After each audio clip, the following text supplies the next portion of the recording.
আচ্ছা, আপনি কি কখনো নামাজের পর ইমামের সঙ্গে হাত তুলে মোনাজাত করেছেন?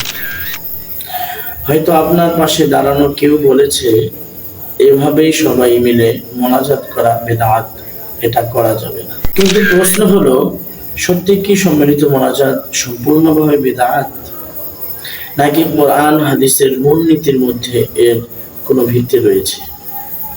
আজকের আলোচনায় আমরা আবেগ দিয়ে নয়, ইসলামিক রুলিং, কোরআন, সুন্নাহ এবং ফিকহের মূলনীতির আলোকে বিষয়টি বোঝার চেষ্টা করব ইনশাআল্লাহ। তো চলুন যাই, আমরা ভিডিওটি কন্টিনিউ করি। এসে জীবন গড়ি কুরআন সুন্নাহর আলোকে, আলহামদুলিল্লাহ আল হাবিবি ইসলামিক মিডিয়া। আসসালামু আলাইকুম ওয়া রাহমাতুল্লাহি ওয়া বারাকাতুহু। প্রিয় দর্শক, আপনাদের সকলকে আল হাবিবি ইসলামিক মিডিয়ার পক্ষ থেকে আন্তরিক মোবারকবাদ। আমরা মেইন পয়েন্ট নিয়ে কথা বলি এখন। প্রথম কথা, মোনাজাত কি নিজেই ইবাদত? অবশ্যই ক্লিয়ার এভিডেন্স। আল্লাহ তাআলা কোরআনে ইরশাদ করেছেন, ওয়াকালা রাব্বুকুম উদউনি আস্তাজিব লাকুম। তোমাদের রব বলেছেন, তোমরা আমাকে ডাকো, আমি তোমাদের ডাকে সাড়া দেব। অর্থাৎ আল্লাহর কাছে দোয়া করা কোরআনের সুস্পষ্ট নির্দেশ। আর রাসূলুল্লাহ সাল্লাল্লাহু আলাইহি ওয়াসাল্লাম বলেছেন, আদ-দুআউ হুয়াল ইবাদা, দোয়াই হলো ইবাদত। অতএব দোয়া করা কোনো নতুন বিষয় নয়, বরং এটি ইসলামের অন্যতম গুরুত্বপূর্ণ ইবাদত। তাহলে একসঙ্গে দোয়া করার বিষয়টি কোথায়? এখানে মূল আলোচনা। কেউ যদি বলে 2 জন, 10 জন বা 100 জন মানুষ একসঙ্গে আল্লাহর কাছে দোয়া করতে পারবে না, এটা বেদাত, তাহলে তাকে জিজ্ঞাসা করতে হবে, কোন সহিহ হাদিস বা সহিহ দলিলে সম্মিলিতভাবে দোয়া করাকে নিষিদ্ধ করা হয়েছে কিনা। কারণ ইসলামের একটি গুরুত্বপূর্ণ নীতি হলো, কোনো কাজকে হারাম বা নিষিদ্ধ বলতে হলে তার জন্য সুস্পষ্ট শরঈ দলিল প্রয়োজন। রাসূলুল্লাহ সাল্লাল্লাহু আলাইহি ওয়াসাল্লাম কি কখনো সাহাবীদের নিয়ে সম্মিলিত দোয়া করেছেন? হ্যাঁ, এর একাধিক দৃষ্টান্ত হাদিসে পাওয়া যায়। বিপদের সময় রাসূলুল্লাহ সাল্লাল্লাহু আলাইহি ওয়াসাল্লাম সাহাবীদের নিয়ে দোয়া করেছেন। বিশেষ করে ইস্তিসকার ঘটনা অত্যন্ত প্রসিদ্ধ। এটা তো বুখারী শরীফের হাদিস দ্বারা প্রমাণিত। রাসূলুল্লাহ সাল্লাল্লাহু আলাইহি ওয়াসাল্লাম সাহাবীদের নিয়ে বৃষ্টির জন্য আল্লাহ তাআলার কাছে দোয়া করেছেন। সহিহ হাদিসে এসেছে, তিনি মিম্বারে দাঁড়িয়ে আল্লাহর কাছে বৃষ্টির জন্য দোয়া করেন এবং সাহাবায়ে কেরামও তার সঙ্গে ছিলেন। অর্থাৎ একজন দোয়া করবেন এবং অন্যরা আমিন বলবেন। এটি ইসলামের বাইরে কোনো বিষয় নয়। শুধু তাই নয়, নাজরানের ঘটনাও দেখুন। রাসূলুল্লাহ সাল্লাল্লাহু আলাইহি ওয়াসাল্লামের যুগে যখন বিভিন্ন গুরুত্বপূর্ণ বিষয় সম্মিলিতভাবে আল্লাহর কাছে প্রার্থনার বিষয়ে এসেছে, তখন দলবদ্ধভাবে দোয়ার ধারণা একেবারেই অচেনা ছিল না। আর কোরআনে আমরা এমন দোয়াও দেখি যেখানে একজন দোয়া করেছেন আর অন্যরা সেই দোয়ার সঙ্গে একাত্ম হচ্ছে। ফিরআউনের বিরুদ্ধে মুসা আলাইহিস সালাম ও হারুন আলাইহিস সালামকে আল্লাহ তাআলা বলেন, ক্বাদ উজিবাত দাওয়াতুকুমা, তোমাদের দুজনের দোয়া কবুল করা হয়েছে। এখানে দুজন নবী একসঙ্গে আল্লাহর কাছে প্রার্থনা করেছে। তাহলে সম্মিলিত মোনাজাত বলতে আমরা কি বুঝব? এখানে একটি গুরুত্বপূর্ণ পার্থক্য বুঝতে হবে। যদি কেউ বলে নামাজের পর ইমামের নেতৃত্বে সম্মিলিতভাবে দোয়া করা ইসলামের একটি আবশ্যিক অংশ, তাহলে এই দাবির জন্য আলাদা দলিল প্রয়োজন। কিন্তু যদি বলা হয় ইমাম দোয়া করবেন, মুসল্লিরা মনোযোগ দিয়ে শুনবেন এবং আমিন বলবেন। আল্লাহর কাছে সবাই মিলে প্রার্থনা করবে, এটি জায়েজ। তাহলে এটিকে সরাসরি বিদআত ও হারাম বলে দেওয়ার কোনো সুযোগ নেই, কারণ মূল কাজটি হলো দোয়া, আর দোয়া কোরআন সুন্নাহ দ্বারা প্রতিষ্ঠিত ইবাদত। বিদআত শব্দটি একটু বোঝা দরকার। বিদআত শব্দটি শুনলেই অনেক মানুষ মনে করেন যে কাজ রাসূল সাল্লাল্লাহু আলাইহি ওয়াসাল্লাম ঠিক একই পদ্ধতিতে করেননি, সেটাই বিদআত। বিষয়টি এত সরল নয়।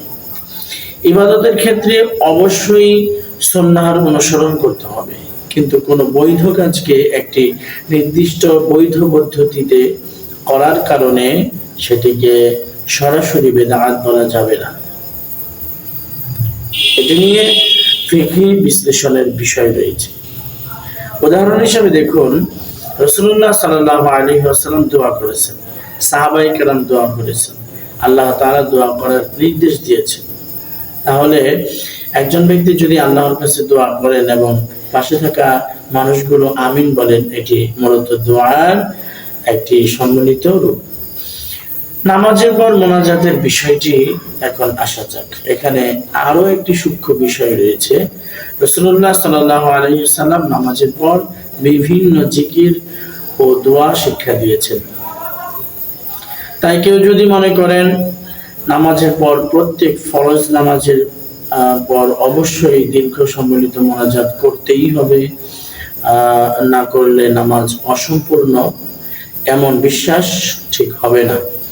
কিন্তু কেউ যদি বলেন নামাজ শেষে ইমাম মুসল্লি মিলে আল্লাহর কাছে দোয়া করা জায়েজ নয়, এ দাবিও অত্যন্ত কঠোর, কারণ দোয়ার মূল বৈধতা কোরআন ও সুন্নাহ দ্বারা প্রতিষ্ঠিত। সাহাবায়ে কেরামের একটি গুরুত্বপূর্ণ শিক্ষা হলো দোয়া শুধু একাকী করার বিষয় নয়। হাদিসে এসেছে, একজন মুসলমান তার অনুপস্থিতি ভাইয়ের জন্য দোয়া করলে ফেরেশতা বলে, আমিন, তোমার জন্য অনুরোধ হোক। অর্থাৎ একজনের দোয়ায় অন্য একজন অংশগ্রহণ করছে। তাহলে কয়েকজন মুসলমান যদি একসঙ্গে আল্লাহর কাছে দোয়া করে, এটিকে সম্পূর্ণ ভিত্তিহীন বলা কঠিন ব্যাপার। তবে একটি সতর্কতা অবশ্যই আছে, আমরা কাউকে বলবো না সম্মিলিত মোনাজাত করতেই হবে, আবার কাউকে এটাও বলবো না সম্মিলিত মোনাজাত করলেই তুমি বিদআতি, কারণ এখানে ফিকহি মতভেদ রয়েছে। কেউ নিয়মিতভাবে ইমামের সঙ্গে মোনাজাত করেন, কেউ নামাজের পর নিজে নিজে দোয়া করেন, কেউ কখনো করেন কখনো করেন না। এ বিষয় নিয়ে পরস্পরকে গালি দেওয়া, অপমান করা বা ঈমান আকীদা নিয়ে প্রশ্ন তোলা ইসলামের সৌন্দর্য কখনোই না। একটি কথা মনে রাখবেন আপনারা, যে ইমাম নামাজ শেষে মুসল্লিদের নিয়ে আল্লাহর কাছে দোয়া করেন, তিনি এটিকে ফরজ বা ওয়াজিব মনে না করেন এবং শরীয়তের কোনো সুস্পষ্ট বিধানকে পরিবর্তন করার বিশ্বাস না রাখেন, তাহলে শুধু সম্মিলিতভাবে দোয়া করার কারণে তাকে বেদাতি বলে ফেলা অত্যন্ত গুরুতর বিষয়। কারণ তিনি কি করছেন? তিনি আল্লাহর কাছে দোয়া করছেন, মুসল্লিরা কি করছেন? তারা আমিন বলছে। আর দোয়া ও আমিন দুটি ইসলামের প্রতিষ্ঠিত। সবচেয়ে গুরুত্বপূর্ণ শিক্ষা আমাদের মনে রাখতে হবে, দোয়া আল্লাহর ইবাদত। সম্মিলিতভাবে দোয়া করাও শরীয়তে বিভিন্ন দৃষ্টান্ত রয়েছে, তবে কোন নির্দিষ্ট পদ্ধতিকে অবশ্য পালনীয় সুন্নত বানানো এবং সেই পদ্ধতিকে সম্পূর্ণ নিষিদ্ধ বলা দুটি অতিরঞ্জন হতে পারে। তাই আমাদের উচিত কোরআন সুন্নাহ বুঝে ফিকহের আলেমদের মতামতকে সম্মান করে মতভেদপূর্ণ বিষয়গুলোতে আদব বজায় রাখা। শেষ কথা আমি বলতে চাই, তাই বন্ধুরা, আজকের আলোচনার উদ্দেশ্য কাউকে ছোট করা নয়। যারা সম্মিলিত মোনাজাত করেন, তারা যদি আল্লাহর কাছে দোয়া করার উদ্দেশ্যে করেন, এবং এটিকে শরীয়তের বিরোধী কোনো বিশ্বাসের সঙ্গে যুক্ত না করেন, তাহলে তাদের আমলকে তাড়াহুড়া করে বেদাত বলে দেওয়া উচিত কোশ্চিনকালের জন্য হবে না। আবার যারা সম্মিলিত মোনাজাতকে নিয়মিত সুন্নত হিসাবে গ্রহণ করেন না, তাদেরও আমরা বেদাতি বা গুমরাহ বলবো না। কারণ মতভেদ থাকতে পারে, কিন্তু উম্মাহর মধ্যে ভালোবাসা অবশ্যই থাকতে হবে।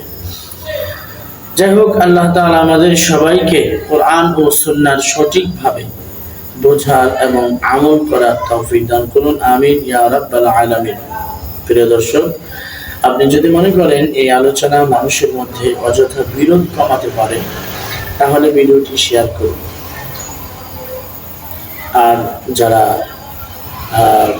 ফেসবুক পেজ থেকে ভিডিওটি দেখছেন, তারা অবশ্যই আল হাবিবি ইসলামিক মিডিয়া পেজটি ফলো দিয়ে রাখুন।